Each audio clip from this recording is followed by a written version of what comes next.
Que faudrait-il faire pour améliorer la mobilité des personnes en situation de handicap ?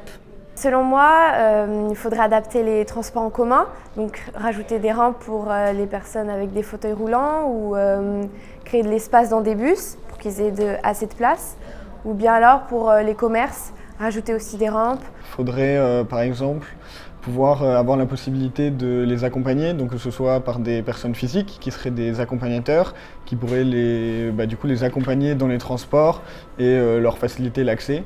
Et un autre aspect qui me semble intéressant, ce serait des aides par exemple financières.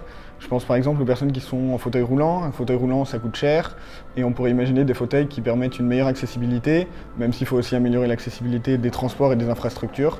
Et aussi un aspect pour les personnes par exemple qui sont aveugles ou en situation qui ont des crises d'épilepsie. Il existe des chiens pour ces personnes et ça coûte particulièrement cher de les éduquer. Et même s'il y a déjà des aides qui existent, je pense qu'on pourrait faire beaucoup plus de ce côté-là. Tu préfères plus de pistes cyclables ou plus de transports en commun ? Dans ma ville, il y a beaucoup de transports en commun qui sont hyper fonctionnels déjà et les pistes cyclables sont un petit peu délaissées. Et du coup, si on avait un peu plus, ce serait beaucoup plus pratique pour pouvoir se déplacer de manière verte. Je dirais transport en commun parce qu'on n'a pas assez de transport vers chez nous, ou du moins pas assez. Plus de pistes cyclables parce que dans mon village, j'en ai pas du tout et pour circuler à côté des voitures, c'est quand même plus pratique que sur les trottoirs ou sur la route. Moi j'habite à Paris et à Paris il y a plus de pistes cyclables mais de mauvaise qualité. Et donc c'est un peu compliqué de prendre son vélo et de se dire qu'on va pas mourir dans les 10 minutes qui suivent. Et j'ai aussi beaucoup vécu en campagne et pareil, il manque vraiment des pistes cyclables. Plus de transports en commun. Chez moi j'en ai pas. Il y a un bus le matin et un bus le soir mais c'est pas suffisant pour si on n'a pas de moyens de transport tels que le scooter ou la voiture ou même le vélo.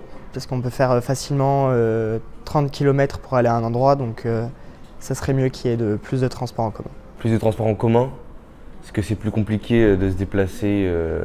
Les pistes cyclables, il y en a déjà pas mal en général dans les milieux ruraux, je trouve. Et les transports en commun, il faudrait que ça se développe un peu plus. Plus de pistes cyclables. Parce que je vois par exemple dans ma ville, moi j'habite dans un petit village, à côté il y a une grande ville, il y a 5 km entre les deux. Et du coup en vélo ce serait tout à fait faisable, mais il n'y a pas du tout de piste cyclable et c'est extrêmement dangereux d'aller dessus. Et je sais que si moi il y avait une piste cyclable, par exemple j'aurais pu me rendre dans mon lycée en vélo, ou je pourrais même aller faire des petites courses ou aller faire mon sport en vélo. Et aujourd'hui ça n'existe pas du tout, donc plus de pistes cyclables. Qu'est-ce qui t'empêche d'être mobile aujourd'hui ? Tout d'abord mon âge, parce que je ne suis pas encore majeur et que c'est hyper difficile pour un jeune de pouvoir bouger, ne serait-ce qu'entre amis ou avec d'autres personnes qui ne sont pas majeures. Et aussi d'un point de vue financier où on ne peut pas voyager tout le temps à cause de ça. La peur d'être toute seule dans un voyage, il faudrait qu'il y ait de l'accompagnement. Mon âge, parce que je suis mineure, donc je peux pas me déplacer toute seule partout. Et l'argent aussi, parce que